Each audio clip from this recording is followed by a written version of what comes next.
Don't get me wrong, GTA is awesome, but there's a great game released a year before GTA 5 that absolutely fills the open world crime narrative hole left by the absence of a recent Grand Theft Auto game, all while offering a ton of refreshing differences that make it stand out in its own right. This game is Sleeping Dogs, and there's a reason why its recent Steam ratings are overwhelmingly positive, because it is f***ing awesome.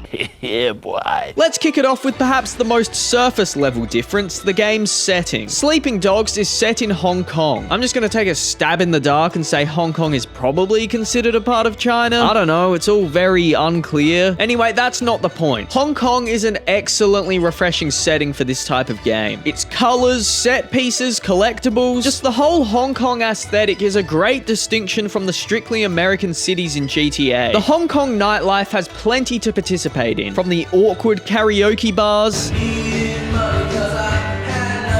to betting on cockfighting. If this isn't the most intense thing you've ever seen, then you must have gone to the cinemas to see The Beekeeper. That's so fucking stupid. Because we're in Hong Kong, the world is filled with Hong Kongers. This may not be such a big thing for other people, but for me personally, just hearing different accents and voices is always refreshing. Whether it's the old West Louisiana accents in Red Dead 2, You think on that, boy? Stephen Merchant's Bristol accent. Is he an idiot? Anyway, for some reason, he said he's got a stick of tube up my knob. It's just enjoyable to hear different voices. That is assuming that the voice acting is actually convincing. And in Sleeping Dogs, they f***ing knock it out of the park with the voice cast. You're still looking for that bastard, aren't you? I mean, wait, listen, I swear. We've got Lucy Liu, Z Ma, Yunjin Kim, even Emma Stone briefly rocks up as a visiting foreigner. And these are just the names I recognized from the cast list. But every single voice in this game is great. A man who never eats pork buns is never a whole man.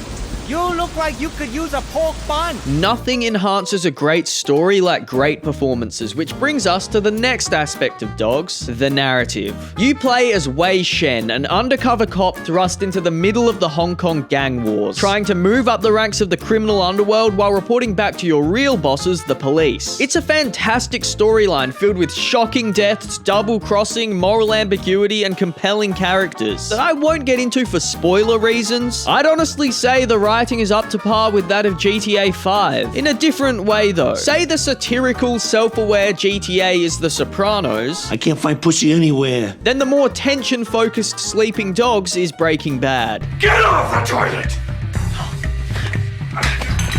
But this is a video game, so let's finally get into arguably the most important factor when deciding a game's quality, the gameplay. The game manages to replicate the GTA blueprint while finding its strengths in completely different ways. Let's start with the combat. The combat has a heavy focus on martial arts, and the hand-to-hand martial arts gameplay is so satisfying, which is important because there is a lot of it, and it's a delightfully violent, hard-hitting, timing-focused combat system. You can also grapple with enemies, walk them over to objects in the game's environment, and completely f*** them up on that. Tight, yeah! There's also parkour and some pretty fun on-foot chases through Hong Kong. And of course, what would an open-world crime game be without your typical third-person shooting? I'd say it's about as good as the shooting in GTA 5, maybe one step below. That is, it's by no means anything special, but it's pretty functional, fun, and fleshed out. It's not the reason to play either of these games, but it's still pretty decent shooting gameplay. Alright, let's talk about driving. Square Enix's third-person games are not exactly known for their driving. Just Cause 3, for example, phenomenal on-foot gameplay, horrible dog shit, burn in hell driving controls. Motherfucker.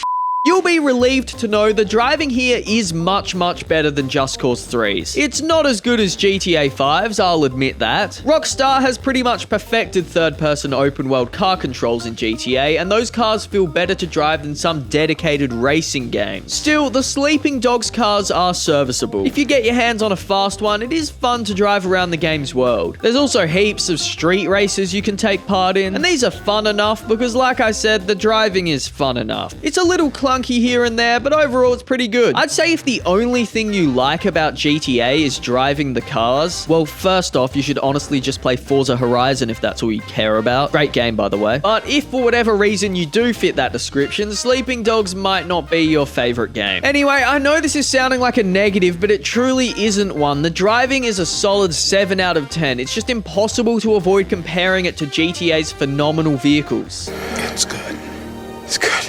You know what else made driving around Los Santos so fun? The excellent radio stations with the perfect song choices. You know what became boring after you heard it for the millionth time on your 7th playthrough of the game? Every song on those excellent radio stations. Sleeping Dogs has just as good a selection of music on its radio, but guess what? You haven't heard all of these songs a gazillion times because you haven't played Sleeping Dogs a gazillion times. Hooray! Now here's a topic that some of you in the comments may be a bit skittish about. The map in Sleeping Dogs is quite a lot smaller than most modern day open world games. It's a very detailed world and it does a hell of a lot with its space, but it is, get this, under 9 kilometers square in size, compared to GTA 5's 81 kilometers squared. Now hear me out, and I'm not just being optimistic for the sake of arguing my point. I genuinely believe, on this occasion, it is a breath of fresh air to play a game world where after 10 or so hours in the game, you know your way around the place. There's something nice about feeling like you're a part of a world where for most of the game's story, you know where you are and where everything else is in relation to you. And while I 100% understand the appeal of making these maps bigger and bigger because on paper, bigger equals more and more equals better, there is a certain feeling that's been lost in the way when you now play an open world game, it tends to take much longer than the game's whole story to actually get a firm grip and understanding of where everything is. I know I'm sounding like one of those small dickered guys saying size doesn't matter, it's what you do with it. Like the guy with the giant cock would have no clue. You know, how would he possibly know?